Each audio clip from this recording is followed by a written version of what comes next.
What is up, everybody? How we doing out there? Drop me some comments. Let's have a conversation. This is definitely a live that we want to have a lot of engagement going on, and we want to make sure that everybody is involved. So don't be shy. Let's get rolling. So if you are thinking about selling your home right now, there's a good chance you've looked at the market and thought, this is probably a terrible time to sell because of everything that we're seeing on social media. Trust me, I talk to agents all of the time. The number one thing is listings are just sitting, they're not flying off the shelves as quickly as we once thought. And I just want to make sure that everybody's there, right? It's a terrible time to sell, but I just myself just closed on a home in Littleton that we priced toward the higher end of the market, and it went under contract in less than a week. My sellers actually told me at closing, we didn't expect this to happen this quickly. I did a decent job of setting them up, their expectations. So why did the house move almost immediately while we're seeing other homes sit, reduce their price, and struggle to get buyers through that door? I don't think the answer is simply the house was lucky. There are some very specific things sellers can do right now that dramatically change how the market responds to their home. And if you're not a seller, stick with me because at the end, we're going to talk about buyers because truthfully, you have amazing opportunity. And if you're thinking about selling, but you've already convinced yourself this is probably a bad time, let's have a conversation before you make that decision. Let's look at your specific situation, what's happening in the market around your home, where you're trying to go next, and build a path to success that actually makes sense for you. And I promise you, I'm not super pushy and we won't, push you into doing something that doesn't make sense. My number one goal is to help you build wealth. And so I don't get anything from pushing you into a decision that you're not into. You can text me, DM me on the platform you're watching on right now, or book a call through the link that's in the comments or in the bio, depending on what platform you're on. My cell phone number is 303-543-1453 on the bottom of your screen on some platforms, and we'll get rolling. So first, I want to talk about this. This is not a market where nothing sells, right? Slower market does not mean a dead market. There are absolutely still buyers buying. They're simply much more selective when they get to the process.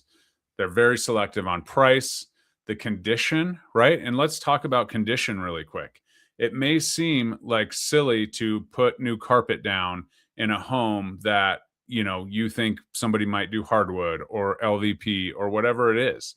But the truth is that in most scenarios, you're going to have a buyer come in that is paying a high interest rate.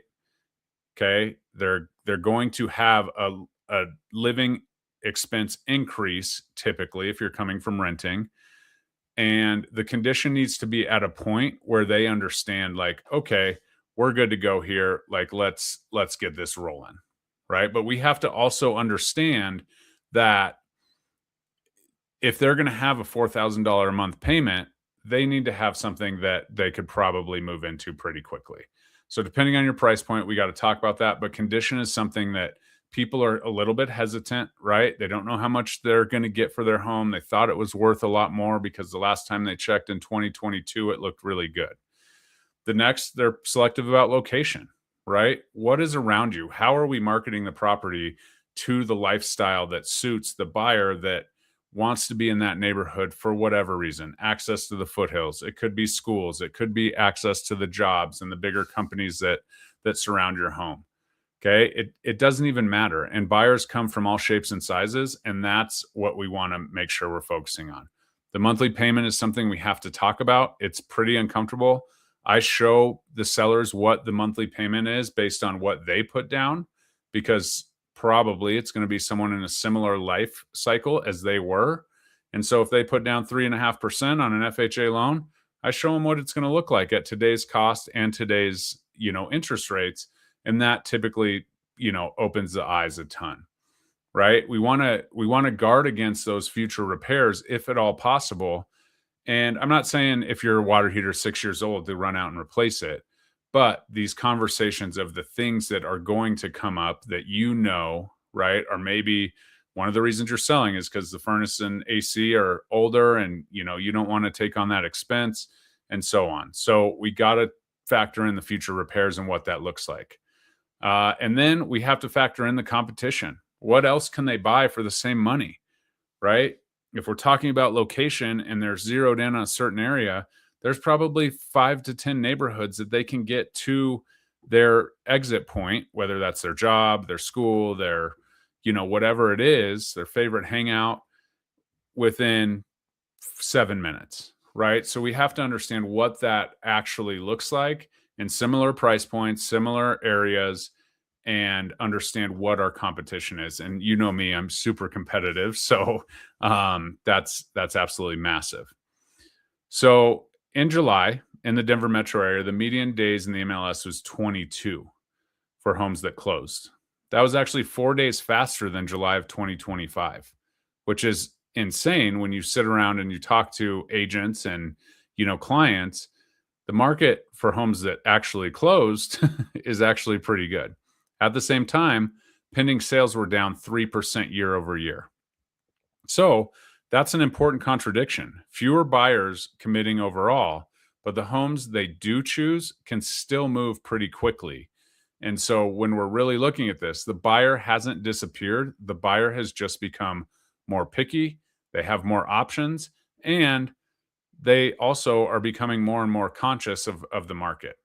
That's exactly how I would describe what happened with this Littleton home. We didn't need every buyer to love it. We needed the right buyer to understand why it was worth choosing. And this is where I want to use the recent Littleton sale as an example, because there was nothing about the broader market that told us this home had to sell in the first week.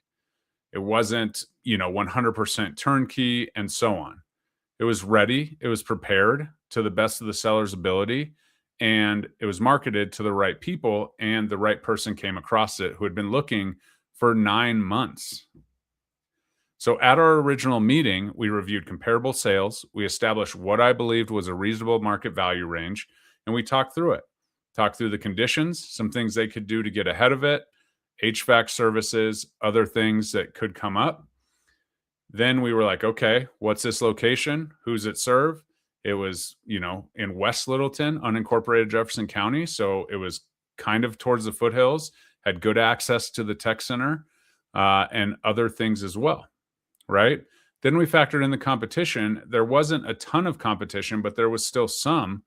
And what unique features did it bring for this one? I think the established, feature was the backyard. It was a little bit bigger than some. There's a bigger lot, not, 2 acres in a, landlocked community that everything else is a quarter acre, just a little bit bigger, a little bit more open. It wasn't perfectly curated. It was cleaned up, right? We did some work. The sellers restained the decks, the front and the back. And that really helped, kind of get people in the door. The outdoor lifestyle was something, the elevated deck off of the back with a ton of open space for the kids or whoever to play in, flat, so on. So we ultimately decided to price it towards the higher end. In fact, a little bit higher than I suggested, and it still worked. Okay. So we weren't throwing out an unrealistic number. Price was still within the defensible range for an appraiser or whatever we needed. There's a major difference between testing the upper end of the market and ignoring the market completely. So why did this one specifically need or, get the deserved attention? It was in good overall condition.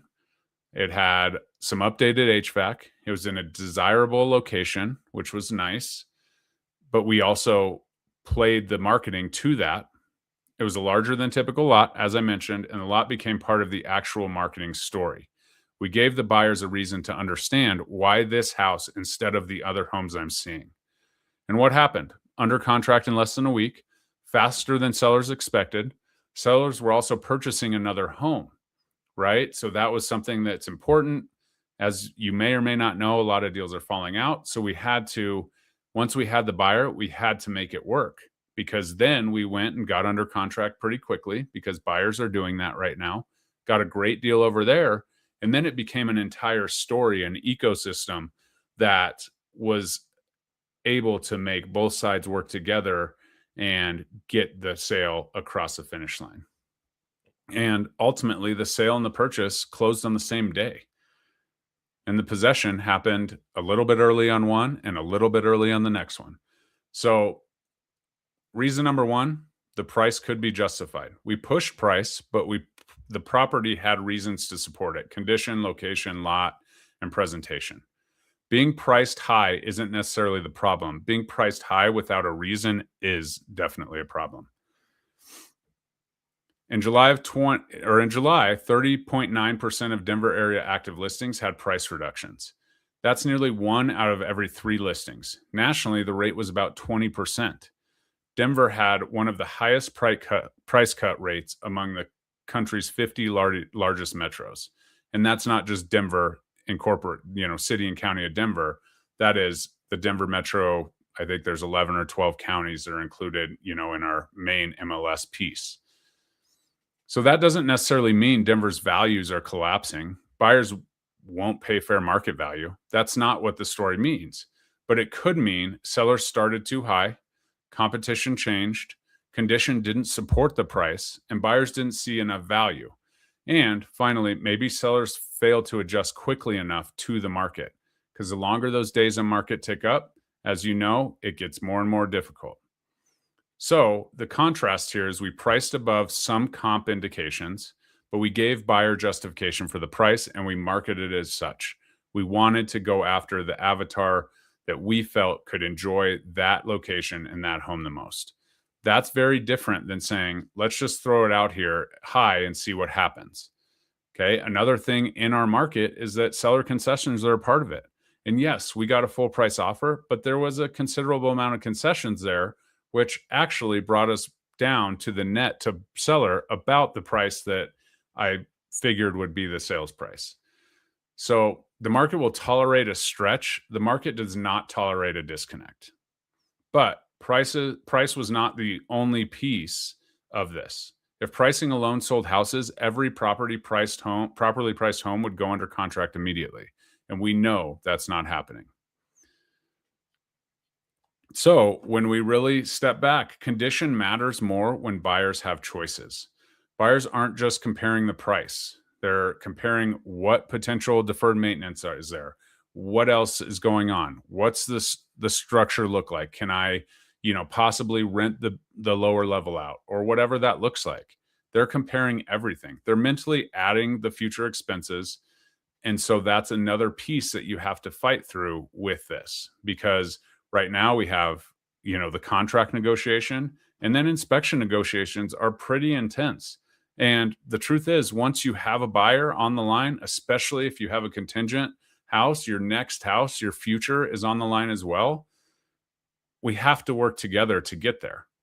Okay. So the buyer walks through and sees the roof, the windows, the carpet, paint, HVAC, appliances, landscaping, kitchens, bathrooms. All of those main things are a big deal. Some of them not necessarily super expensive to take care of. So then they start doing the math, and that's where it gets interesting. But luckily for us, the math on the market and the statistics also help. So DMAR described the June market this way: buyers had meaningful negotiating power, and buyers were increasingly prioritizing move-in ready homes. Given a choice, they were choosing homes requiring less work, even if it meant financing an extra $15,000 to $20,000. This is very important. A $650,000 house that needs $50,000 worth of immediate work doesn't necessarily feel like a $650,000 house to the buyer. It feels like a $650,000 house plus the work, plus the hassle, plus the uncertainty. Our listing, the condition helped support the price. Buyers didn't have to immediately start subtracting huge amounts mentally. That gave us a better chance of holding the value.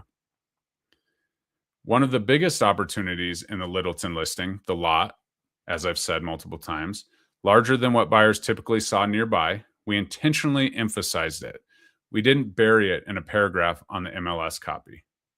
How do we do that? We had aerial shots. We had, short form and long form content that highlighted that. I did some great videos in the backyard, highlighting what that lot meant. So before listing, I want you to know, why does someone choose your home?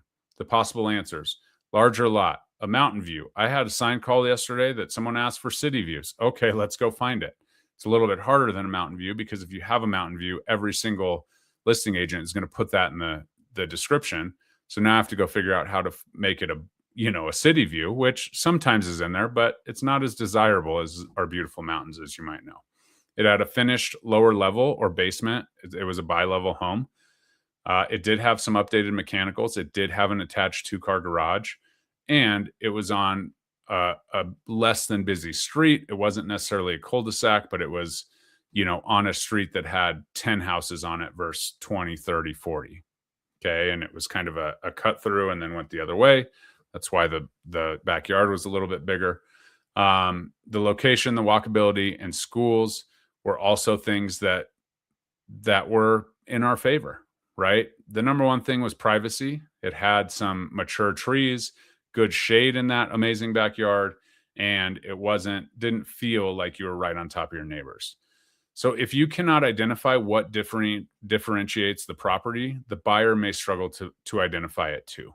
And that's key, because differentiation with higher, inventory is key, because they're likely going to see more than one home or 5 homes. In this case, the buyer had been looking for 9 months. Then we got an offer. And this is where I think another big mistake happens with sellers right now. They get an offer with a concession attached to it and immediately feel like the buyer is trying to take advantage of them. The truth is, the concession didn't hurt the sale. It helped create it, because it got the buyer into a lower interest rate, right? Because they were using those upfront concessions. And we are also able to use concessions for some of the inspection items that truthfully were, okay, some deferred maintenance. It's not like a right now thing, but we get it. And here we are. So the buyer needed and wanted the concession.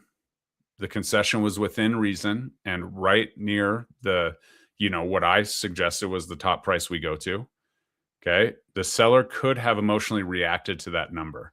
Instead, we looked at the complete offer, the complete opportunity to move quickly and also purchase a home in the same market that we could probably get the same deal that we were giving the buyers on. And then we looked at the purchase price, but the purchase price is one thing, but if there's a concession buried in there, let's just look at the net and go from there. And we looked at whether it accomplished the seller's goals. So what happened? A higher contract purchase price, concessions given to the buyer, and the seller's eventual net landed right around the market value discussed at the original meeting. The concession didn't make it a bad sale. It helped us create it. That's key. A concession isn't, this buyer's not qualified, or, how dare they say that my home needs some work. It just made it work. Redfin found 63.3% of Denver area home sales included a seller concession. That's a massive number, especially coming off of what we might be used to from the COVID years, where concessions were looked at as, move on to the next. And that was just in the 3 months ending in May 2026. That's nearly 2 out of every 3 transactions in that data set. So we have to understand and know that this is maybe what's coming. And truthfully, that was a big part of our initial conversation, that they're saying, hey, we really want to net about this price. I think we can squeeze a little more out of it. And the concession was essentially built into the advertised list price. Okay. Because I knew that 66% of homes were having concessions. And we had to understand that if we went for that, baseline market value, the buyer could still need concessions to make it work, to get the interest lower or whatever. So, and a concession, for those of you that don't know, can help with closing costs, repairs, mortgage rate buydowns, and other allowable transaction costs. The truth is, the concession can only go to the closing costs and prepaids or a rate buydown. It can actually go towards the repairs. However, we had space to make that work with the loan type, and that's where that came in. So sellers need to stop thinking they want $15,000 more from me, right? They want $15,000 more from me, and start asking, what does the entire offer net me? Okay, so this is from the seller's perspective. Oh, the buyer just wants $15,000 more. But who cares? If that's what they think it's worth, and they can use the concessions to lower their rate and their payment more than a $15,000 price decrease, then what does the entire offer net you? Would you rather have $685,000 offer with zero concessions or a $700,000 offer with $15,000 concessions? Those can create very similar seller outcomes, but they may solve something significant with the buyer that allow the deal to progress. Negotiate the net, not your ego. That is the ultimate word I want sellers to hear right now in this market. This is exactly why I don't want sellers making the decision based on a headline that says it's bad time to sell. If you're thinking about selling, but you're worried about price reductions, concessions, or whether the buyers are even going to show up, let's look at your actual house. Let's look at our competition. Let's look at your condition, your equity, and your opportunity into the next sale. Because I always say, if we're in the same market and they moved about 15 minutes away, right? It's probably going to be the same thing. If you give a little bit on the sale, you're going to be buying in the same market in a seller that's in a very similar position to you as you go. So let's look at your competition, right? Because we have to stand out enough for someone to be like, okay, this is the one out of the 5, 10, 50 that we've seen. And what makes our property different? And we need to highlight that. And then ultimately, what do we need to accomplish? Then we can build a path to success on your situation, not someone else's market report. If you are interested in learning more or going through these steps for your home, text me, send me a DM, or book a call through the link below, and we can have a conversation. So what else made this deal work? The seller wasn't simply selling, they were also buying. Sale and purchase closing the same day, right? So we needed possession plan that worked. I squeezed the sellers a little bit. So if you guys are watching, good job, you made it. But needed possession plan is part of it, and it's negotiable. And the truth is, by the time we got to the final hour, the home they were buying gave them possession a little bit earlier. We were able to extend their home a little bit on the possession, and it worked. And then they were able to provide possession a little bit early. So there was multiple moving parts. 3 good agents involved, myself included. Thank you. And, other agents that were understanding how to make it work. Okay. Because there's multiple moving parts, we're not in competition. We're in collaboration. Buyer wants to buy, seller wants to sell. Buyer wants to sell, buyer wants to buy, seller wants to sell on the other side. So all parties work together. The seller, the buyer, all 3 agents. The lenders had a huge role in this. Title was able to send the funds straight from one title company to the other so that there was not a lot of, waiting for checks to cash and so on. Everyone understands the desired outcome and is working towards the same goal, which is very common in most transactions. The truth is this, sell and buy simultaneously used to be something we did pretty normally, right? Then next came the possession. The right possession structure mattered with flexibility. Sometimes price isn't the biggest obstacle. Logistics certainly can be. Okay. And then if you know anything about our market, the inspection came. And buyers are seeing this as a time to, secure their investment, make sure their budget is within line, and get into a home, like I've said, that's ready to go. So the inspection items came up. The sellers handled the reasonable items promptly. And they didn't allow small issues to become emotional battles, right? There was some concrete work that needed to be done.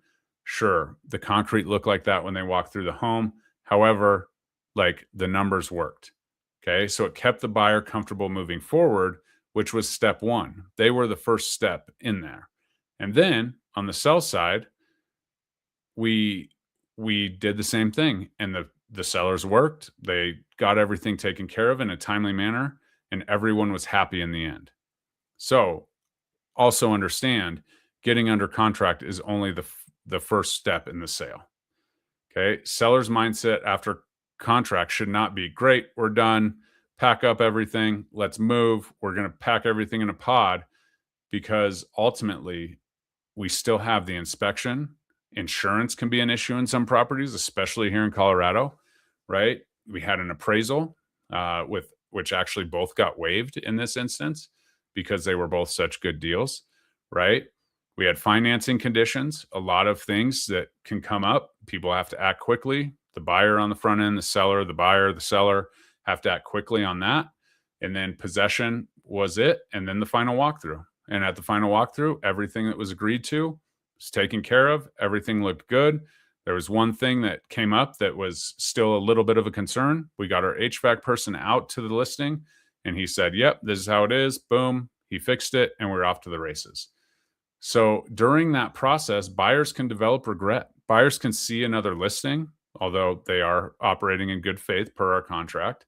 And you never know, right? It's not that if they see another listing and they have interest, they, are doing something wrong, but it makes them a little less, likely to say, okay, well, this inspection item, that inspection item, we'll do this stuff ourselves. If they have something else that's come across their plate, we have to be negotiable, especially in this market.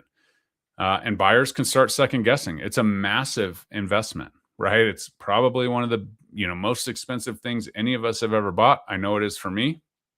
So the seller goal needs to keep solving reasonable problems as they come up. It doesn't mean we have to say yes to everything. It doesn't mean we have to give away any leverage or ignore, our own interests. But it does mean don't lose an otherwise good transaction trying to win every single argument. So if that combination helped one home sell in less than a week, let's reverse it. What are we seeing on the listings that aren't selling? Why are listings not selling? Problem number one, price. This is the one that everyone goes to. And if you're on the market right now or you've sold a house, if it's not selling, it's like, okay, price reduction. Okay. But it can't be outside of the reasonable range. We have to remember what the end goal is for you. The sellers also can't be anchored to an old comp. My neighbor's house sold 4 months ago for this price. We have to understand that the market is changing on a daily basis. And with this wonderful tool of social media, information is traveling quickly, right? We built a price on the market, but also took into account the seller's needs. And the let's start high and reduce later is great if you're going to market appropriately and if you hit the mark the first time, at least within range, right? Competition does change. And so we have to constantly be watching that. Okay, this home went under contract right away. What was the difference? The truth is, it's probably not found looking at an MLS sheet. It's probably found in how it was marketed, who walked through there, pricing it within reason, and so on. But competition changes on a daily basis as the interest rate changes, the market sentiment changes, and we all know the economy these days can have good days and bad days, multiple different ways within a week. So nearly 31% of Denver listings had already reduced their price in July. Your first price is part of your marketing. Okay. And now let's go to problem number 2. Condition doesn't match the price. Deferred maintenance is a huge one. I mean, I walk around my house every day and I'm like, oh man, I should fix that door, or I should do this, or I should do that, right? Dated finishes, things that don't appeal to the eye, aren't in style, so on. Things that might be a little bit dirty or cluttered, okay? Deep cleans are absolutely key. Poor curb appeal is a number one thing, right? If we can't even get them into the home to see the best part because right away they see deferred maintenance with a deck or a yard that doesn't have any grass in it or whatever that looks like, could steer people away from even going inside to see the best part. And then major systems nearing replacement, good agents will walk through and be like, well, that furnace is avocado green. It's probably not new, right? And this starts to play a role. Okay. Seller wants turnkey pricing without offering turnkey conditions in some time, and that doesn't work. Yes, I know the old appliances are amazing. And if you have a 30-year-old furnace or a 30-year-old air conditioner, it probably works better than all the stuff we can, the efficiency stuff that we can buy today. However, it's not going to last forever and sometimes can't even be, repaired because the parts or the Freon or whatever can't be bought. So why would I take this on when I have alternatives is what the buyer is thinking. And we need to be the answer to that question. So the problem number 3, the listings don't tell a story. Bad photography, weak description, unique features aren't highlighted, and there's no lifestyle story. With social media, there's no reason to have a listing out there without at least some sort of lifestyle. What's it like living here? What are the best features? And putting those things out there. Property blends into every other listing is something that we see, right? You see it in the content that's created.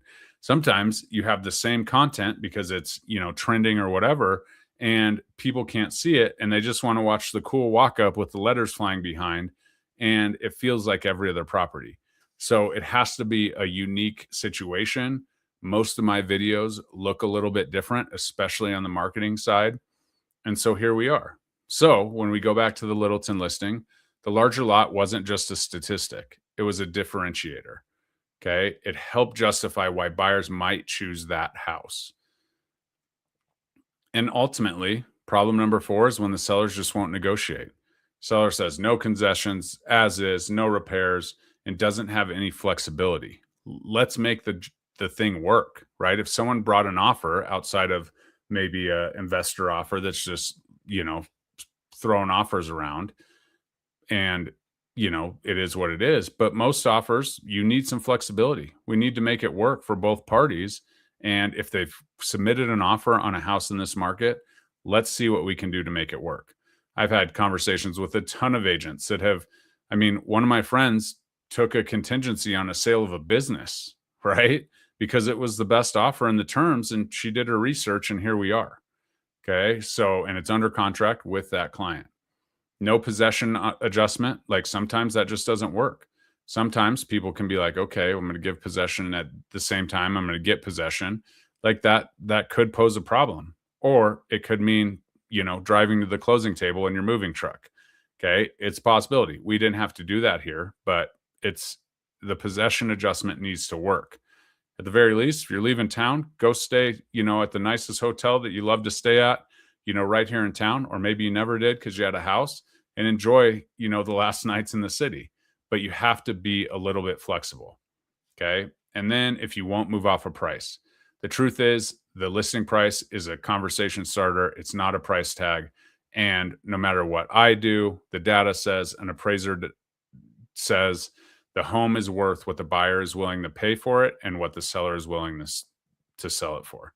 So then the buyer says, fine, I'll buy something else if these things aren't, at least a conversation.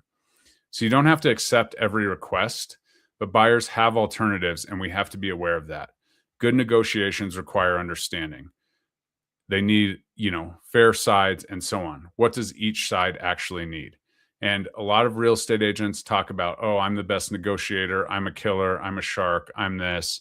The truth is that most of us are here to solve the problem of the buyer and the seller. And if we can solve the problem in our negotiations, that's how you are a good negotiator. You don't necessarily have to get every little bit of everything out of every side of the transaction.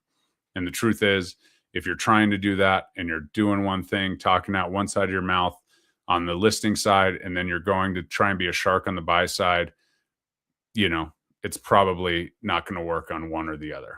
Okay. Because if we're pushing crazy hard in negotiations, we have one offer and here we are, then that's a thing. Okay. Because if I don't get that house under contract and we don't move and be reasonable moving forward, then we don't get that deal and we don't have the money to go buy the next one. So the seller is truly solving the wrong problem, right? This is problem number 5. If the listing sits, the immediate reaction for agents out there is reduce the price. But let's diagnose it first. If you have almost no showings, look at the price, photos, marketing, and competition. If you have lots of showings but no offers, then we have to look at condition, the value, any objections or feedback we're getting, and layout. And the truth is, if you are getting multiple offers and you keep rejecting them, the honest truth is most of the time, the very first offer is usually the highest, right? I don't know why. It's just how it works. So we have to curb our expectations and understand, okay, this is what the market's telling us. I'm not saying take the lowball offer that people are just throwing out there to see if they can get the best deal on the planet, but we have to have reasonable expectations on the seller side. And we have to know, your agent has to know at least, to educate you on what the market looks like. Because if you keep falling out of contract, then, we have to make adjustments. The truth is, if I put an inspection objection in and the roof is shot and the sewer line is broken in half, the seller's going to have to disclose that and replace that anyways. So why don't we make it work here while we're under contract instead of, nope, we're not going to do that. We gave them too much on the front end. Go back, put that money in. The market may have changed, and here we are. Okay. Then obviously insurance, if that's an issue, that's something that's going to have to be taken care of. Financing, maybe it is the buyer financing, and maybe the next buyer will have the better financing. But ultimately, like we talk about these govy loans and having all of this, I just had an appraisal today come in with, a little bit of chipping paint as a condition, right? Send it off to the listing agent. We'll get that solved. Okay. And then seller cooperation. We have to understand, like, okay, this is what it is. That's one huge one I want to reiterate to everyone is the seller cannot take these asks emotionally, right? If they ask for, a critter exterminator to come out, just go do it. Like, it doesn't matter. It's $200. It is what it is. It doesn't mean you're the dirtiest person on the planet because you might have mice in your house, or there's no mice and you still have to do it. Like, these little things that make the buyer feel comfortable in the transaction are huge. So don't prescribe a price reduction until you diagnose why the house isn't selling, because ultimately it might be days on market. Look at the stats. So best practices for sellers right now: know your range, the best case outcome, the expected outcome, minimize acceptable and the minimum acceptable outcome. Don't emotionally attach to one magic number, because ultimately the market will dictate it. Okay. You also need to price within the market. You can stretch, not, my best suggestion. The honest truth is, I was at a big event with agents and they're like, if you price it just a little bit below the market, things are flying off the shelves. Had we done that on this one, we might have, lost a little bit of equity because the buyer came across and they needed some concessions. Turns out we got to write that price where we were going to list anyways, actually $2,000 above, $3,000 above, and we're off to the races. Okay. And then if you do have a stretch, have evidence to support that. Because if there is an appraisal, you have to convince an appraiser, like, hey, this backyard is different. Point out the things that aren't extremely obvious, right? An inspector's like, okay, 0.33 acres versus 0.2875, not a major deal, but maybe it is in this location. And so point those things out that can actually stand up for the stretch. Okay. Get the condition right before you launch, right? If you know something's broken in your house or something's in disrepair, just get it fixed, right? Because if it never comes up, because ultimately, like at inspection, it could be, basic things, but when they add up and they're like, it's not even worth doing an objection because it's just too much. We don't want to ask them for too much. They've been great to us, but it's just not the house for us. Any doubt can change the entire situation. Then you're stuck going back on market. Then you have to probably lose the replacement home. And here we are. Cleaning is the easiest thing to do. Clean the windows, clean the, gaps in the windows, everything you can do to make it as clean as possible. Get it professionally cleaned. I promise you it's worth it.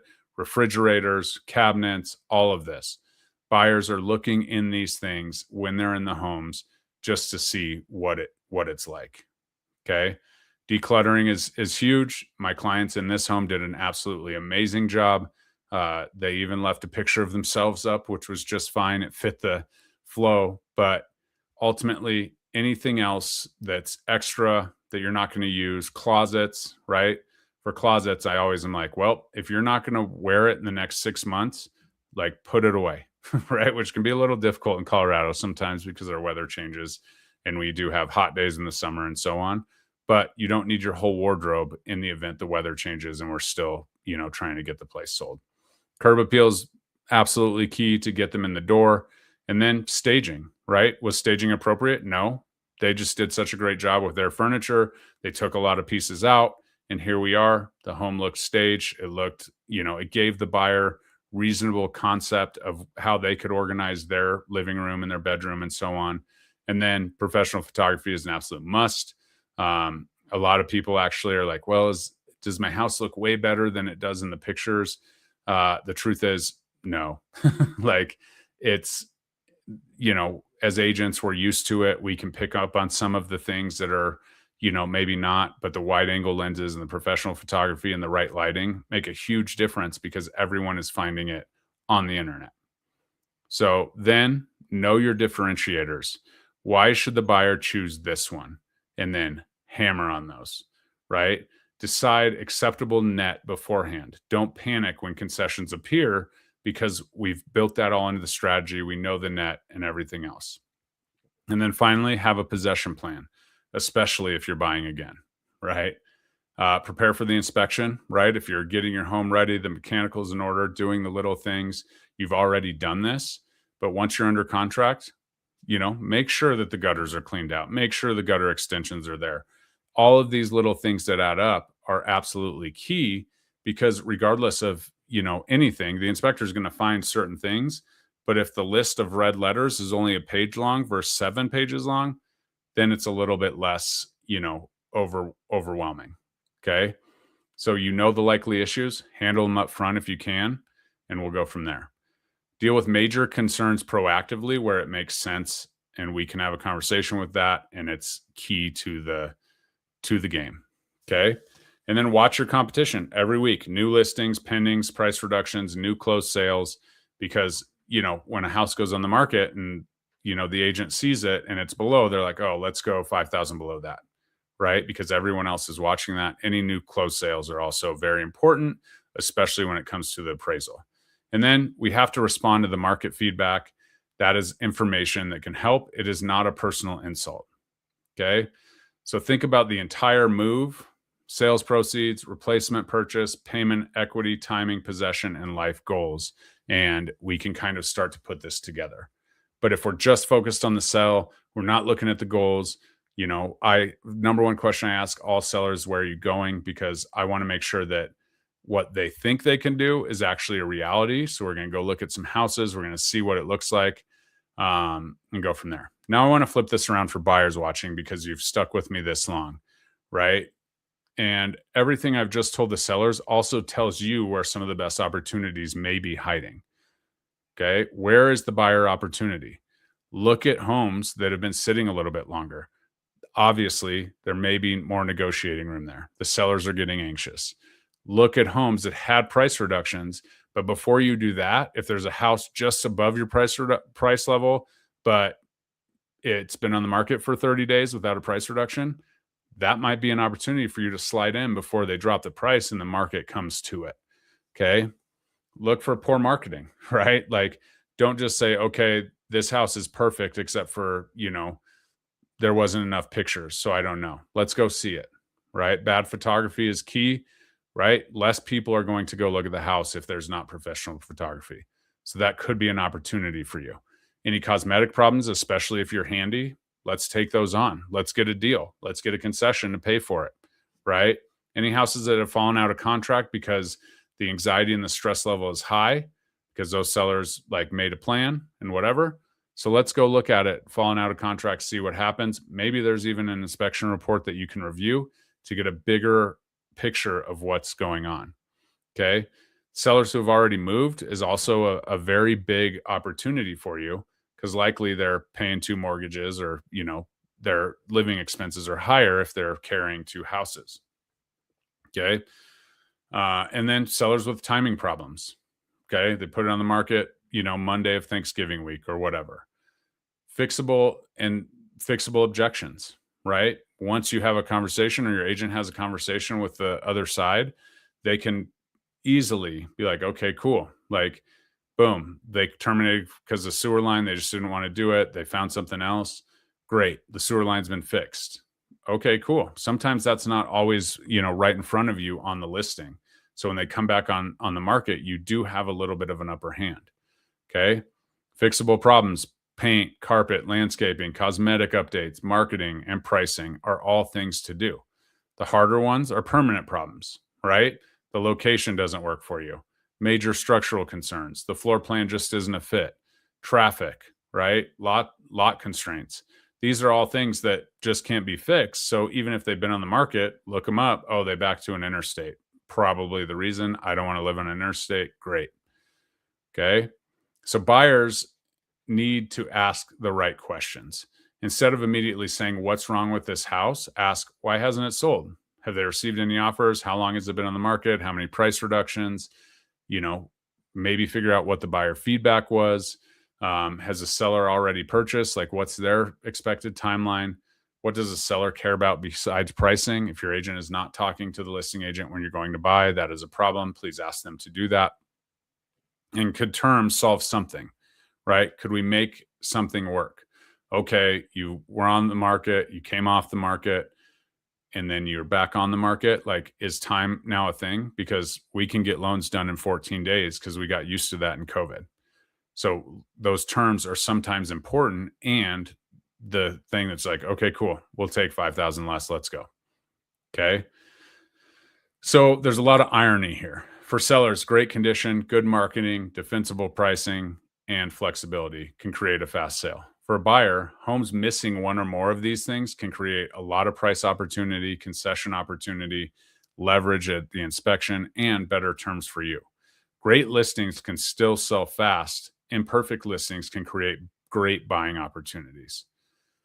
So when I look back at this Littleton sale, I don't think the takeaway is that we somehow beat the market. We worked with the market. We understood the range. We had a home in good condition. We marketed. We marketed what we made. We marketed what made it different, and that was key. We were willing to structure a concession that made sense for both sides, and we solved possession easily. The seller handled the inspection items promptly, and ultimately they sold for a higher contract price. Their net landed right around where originally expected market value to be. And the entire thing happened much faster than anyone anticipated. That's what good strategy looks like in this market. So if you're thinking about selling, but you're telling yourself this is probably a bad time, don't make the decision based on the Denver market as a whole. Let's have a conversation. Let's look at your specific property, the market in your neighborhood, your condition, your competition, your equity, and where your next move will be, and what success actually looks like for you. Then we build a path to success around your situation. You can text me, DM me, or book a call through the link below, even if the answer ends up being that you at least will know what that plan is. And that's all I got today. So thanks for tuning in. Why Invest Wednesday. We're doing this again. We had a lot of viewers today, and I can't wait to talk to you guys soon. But let me know if you have any questions, and please give me a call anytime, 303-543-1453. We'll see you next Wednesday.